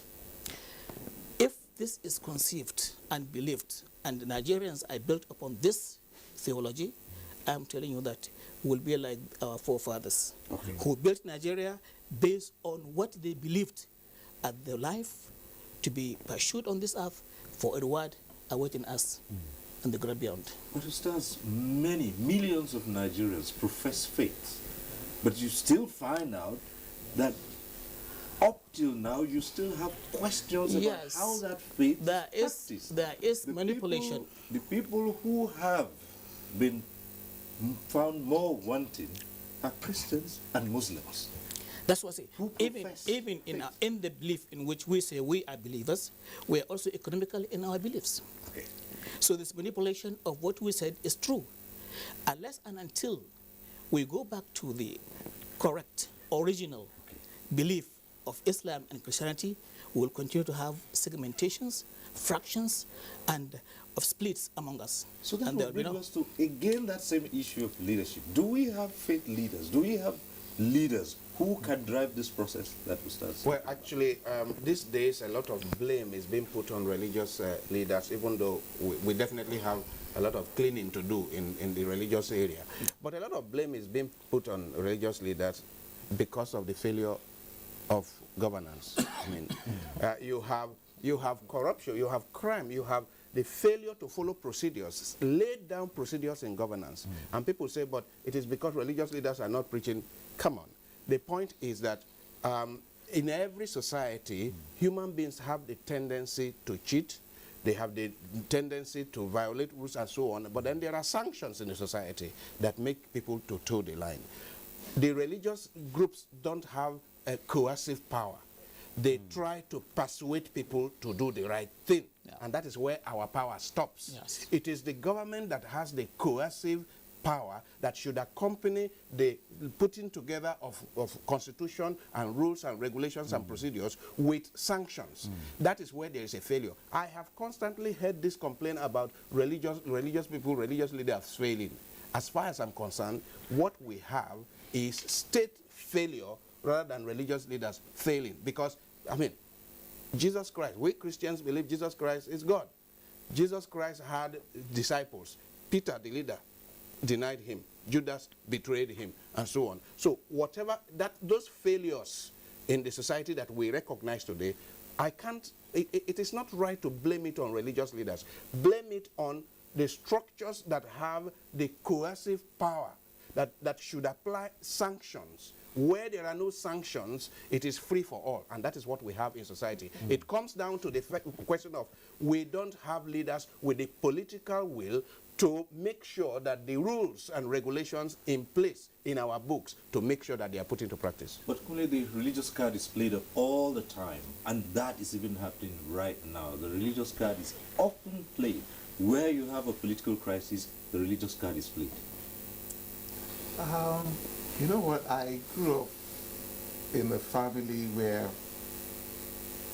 my father originally was a teacher before he moved into administrative arm of public service. And my mom remained in the teaching profession.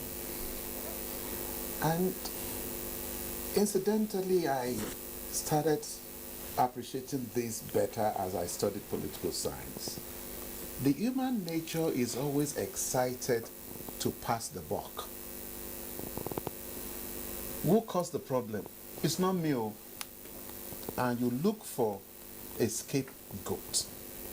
And that is what is happening to the religious leaders.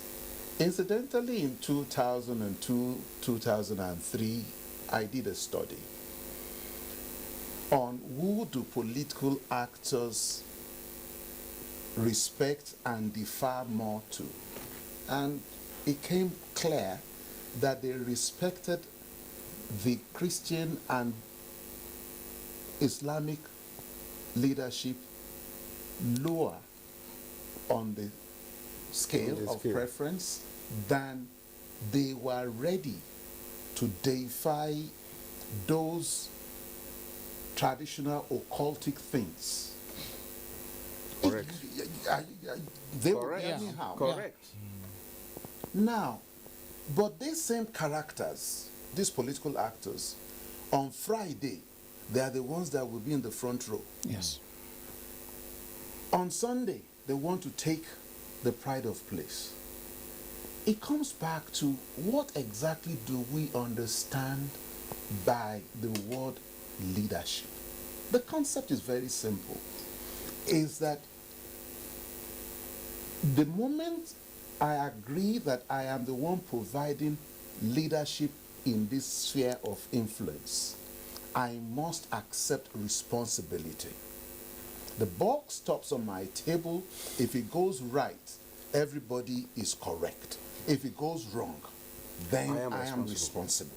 And because I will be responsible, then what are the legal and policy frameworks that define my functions, then I will now need to make sure that I study and apply myself to the rules and regulations.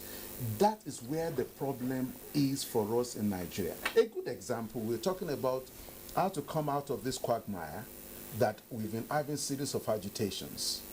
You have at least two government establishments, the National Orientation Agency and the Institute for Peace and Conflict Resolution.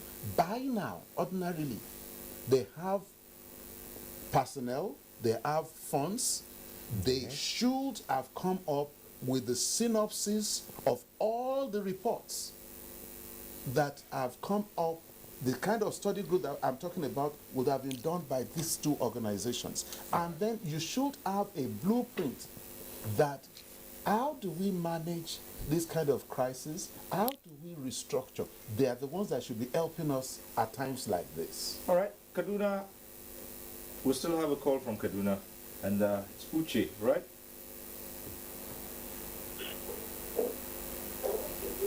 Hello, Uche. Hello? Yes, go ahead.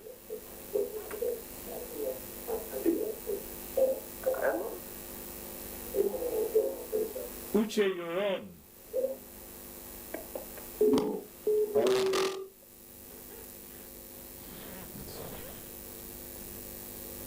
Well, I guess Uche is off there. So, here we are again, and we've talked about people not doing what is right. And well, like Ustaz and Father would say, the blame goes to the religious leaders. But we have seen that there are sentiments here and there. And when people try to argue a new cause, even applying the nation to the needed change, people apply sentiments. It's either on ethnic, basis, or on, again, I still insist, on religious basis. And everyone wonders that, everyone wants a balance. Now we walk in a tightrope. If you put a Christian, you must put a Muslim. If you put a Hausa man, you must put a Yoruba and an Igbo. And like Father said, what about the hundreds of minorities who are not these big three? How do you surmount that? What you observe is the ongoing cleavages that are in the system that is being brought to the fore more than maybe they had been noted in the past. You find out that if I'm a state actor and I feel my ambition towards certain position need to be actualized, then I start looking at those cleavages, either be it ethnicity or be it religion, as the case may be. And then when you want to play above it, you even face challenges from where you are coming from. But you'll be told that you cannot be more holy than the Pope. The issue here is simple, and I want to always emphasize it, that our founding fathers laid some great foundation which we have distanced ourselves from. We have concentrated on some few of their negatives, and those strong, robust foundation they laid, we ran away from it. I'm from the East, and I always say that for whatever Nnamdi Azikiwe stood for, those of us from the East had always been at the forefront of national development under the auspices of his leadership. So we should ask ourselves, how did he manage? What was his own style that made it possible for him to come up tops at that time? The same thing people from the North could ask. How did Sardauna do it? How did Awolowo did it? If we can just go back there, which I think is part of the thing that the current administration, the president came. You cannot be a giant without feeding yourself. So the current administration came and said, it is important that we feed ourselves. And we found out that today we are making good progress in the area, something as simple as feeding ourselves. But some of us don't even want to see that as success. We want to look at other issues that are not there. We want to reinvent the wheel. We want to talk about how the new Nigeria will be when we have not even fed ourselves. And there are many, many, many more things that are there for us to look into and buy into and have a strong building block. That to me is my submission on that. Justice, fair play to all concerned. Yes. Have we done well with that? Yes. Leadership should be garnished with the burden of moral responsibility. We are a nation that jettison morality. If you jettison morality, then you are talking about academic application of the rules and regulations, which can easily be circumvented. Like you talk about the founding fathers, we need to copy from them. The late Sadona, for example, in the north, he died without leaving any money. Thank you. The totality of the states in the northern Nigeria were then one state under him. But he was able to mobilize simply because of one thing. He put the region first over and above himself.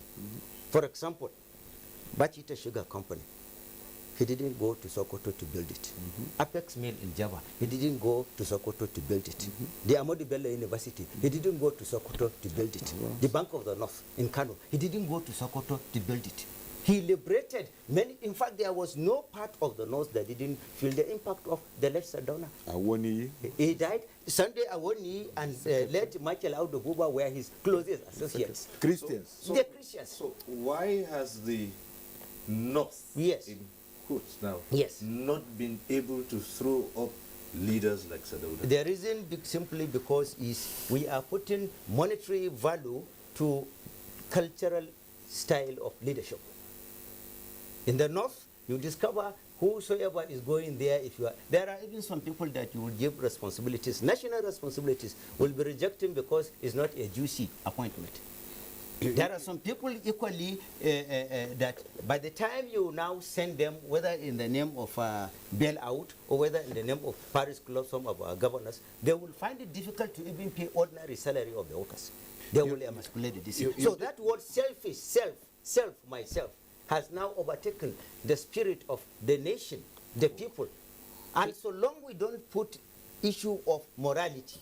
Morality is an ethical something that has to do with you, the fear of how will you account for what you are doing? How will you account for the antecedents that is following you today?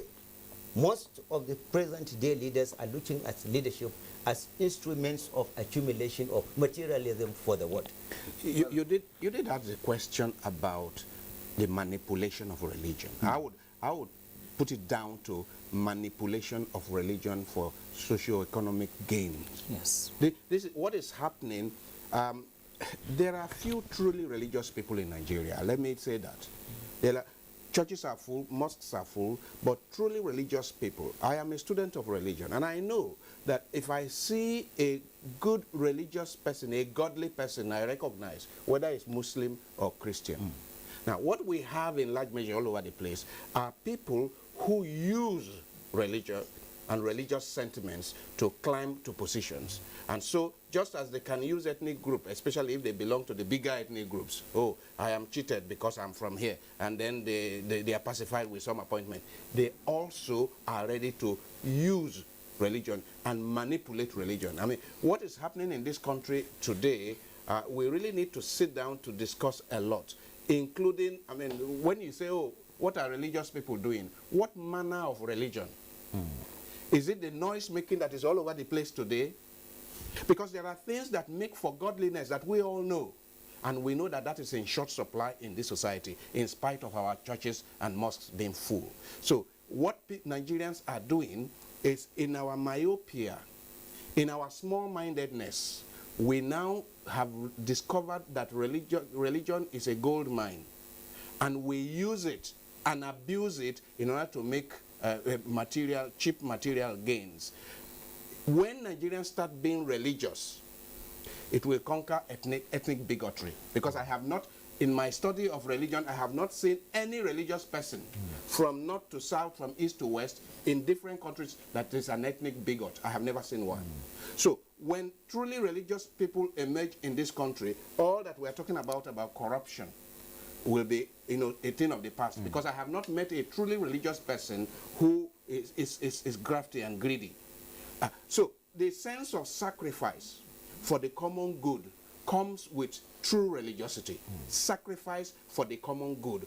The golden rule, do to others what you expect them to do to you, is identified with every religion in the world, in the history of the world. Now, where in a society where it is, as he said, me, myself, and I, that cannot be a religious person, because a religious person recognizes that I grow to the extent that I do some self-abnegation. I put myself down for the other. It is in that way that I grow. To the extent that I sacrifice myself for the common good. To the extent that I do things that that I will leave behind and will help people, generations coming behind me. If people are still living about bread and butter issues for themselves and for this generation and for today, which is what Nigerians are living for in large measure, living for today and living just material gain for today, then we are not moving anywhere. And I don't even feel it is justifiable to call such people truly religious people. Sorry, let me play a rabble rouser here. It's always quick and easy for us to stay with Christians and Muslims. But what about the African traditional religion?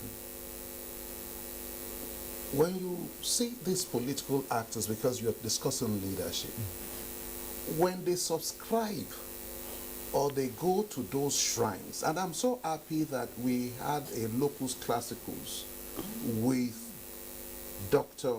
Chris Nwabeze Ngige, officer of the Order of Niger, as a governor of Anambra State, who all of us are now aware had to go to one shrine. And it was that singular opportunity that validated for all of us that that thing really exists. How come these political actors are very scared of running foul when they go to those shrines, and when they come to the mosque or to the churches, they are not? It is simply because they feel that there is a distance, because they are only using the Christian and Muslim platforms because of the sheer number so for basically they remain democratic purposes. Election is about votes number, so they want to do that. And how come the religious leadership and structures became very important? It was our military rule experience. When a military ruler comes into office, it needs legitimacy. The easiest place to go attract and magnet himself and plug himself in for that legitimacy to hold in that community is to meet with the traditional and the religious institutions. That is the source of our problem. And till today, you'll discover that Professor Peter Eke developed the dual publics, the civil and the primordial. And once a man becomes a governor, within the next 6 months, if he does not bag one or two chieftaincy titles, he will start bagging the chieftaincy titles during campaign. That's the reality. So if you're now talking in terms of how do we come out of all this, we need to now say, on a much more serious note, taking a cue for people like us who are Christians, before a man is made a deacon, the Bible says these are the conditions we must follow. And that is why I always want to stay on the level of the legal and policy frameworks, because they are already there. If you follow them, before you become an imam, there are ABC things that you're supposed to put in place. Before you become a pastor, you're supposed to go through theological training. How many people have gone through? Most of the challenges that we're having with ethno-religious dimensions and crisis in this country, when you pick the arrowheads, they never went through proper tutelage.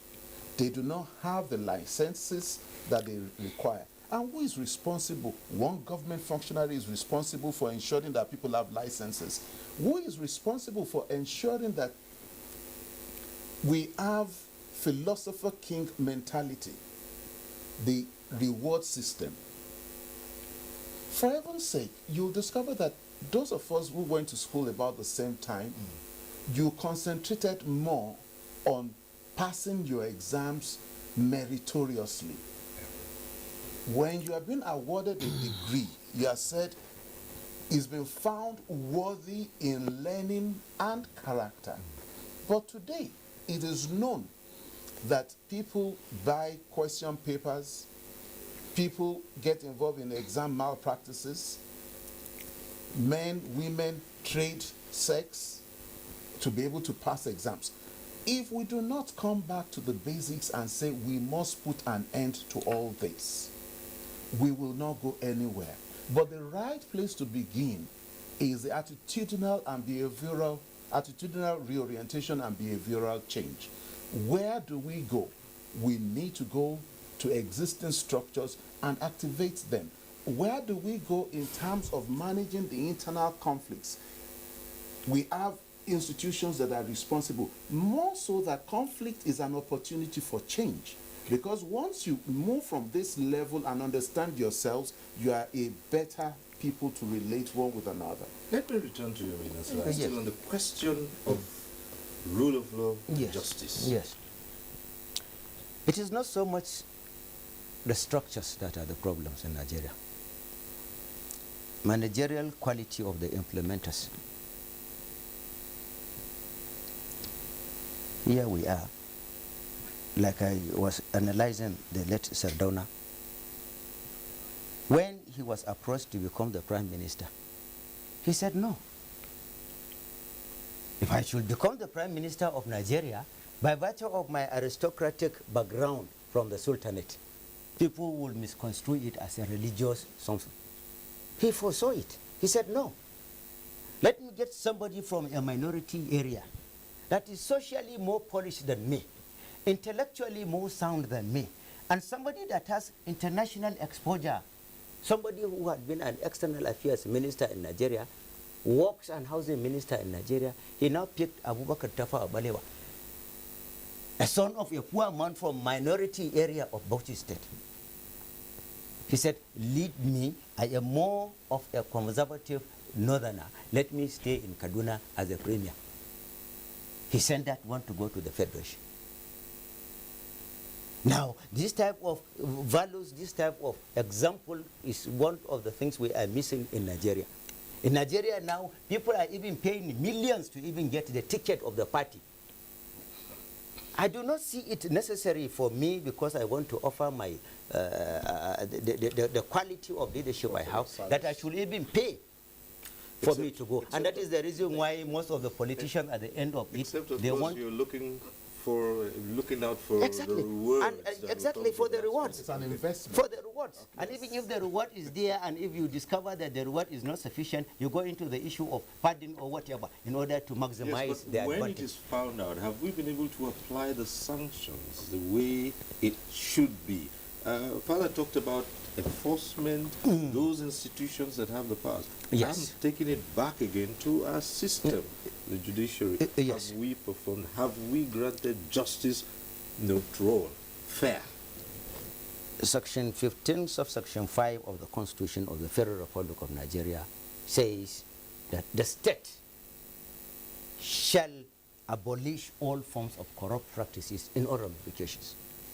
The state here reflects the federal government, at the federal level, the president, his ministers, his ambassadors out there, heads of ministerial departments and agencies, members of the National Assembly, members of the academia, members of the armed forces, coming to the governors, coming to the local government chairman, and whosoever is there is part of the state.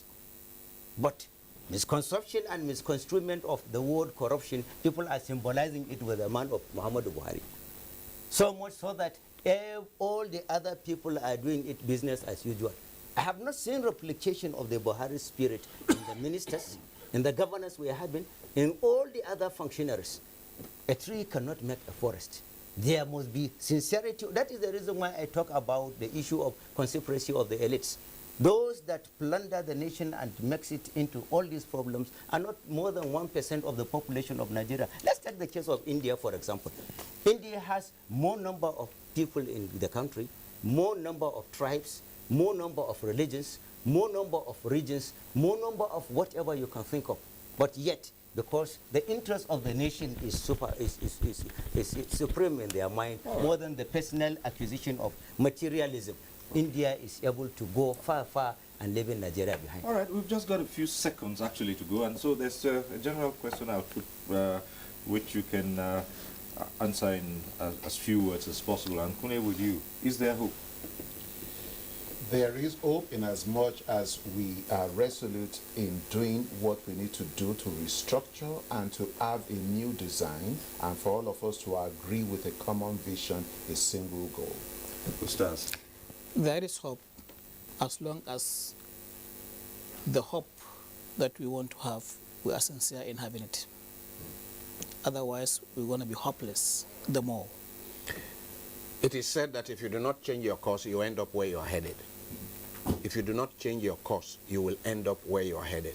Where we are headed, with all this, what we mentioned, insincerity and whatever, ethnic bigotry and so on and so forth, we are headed in the wrong direction. We are headed towards destruction. But if we can recognize that and apply the brakes now and change our course, of course there is hope.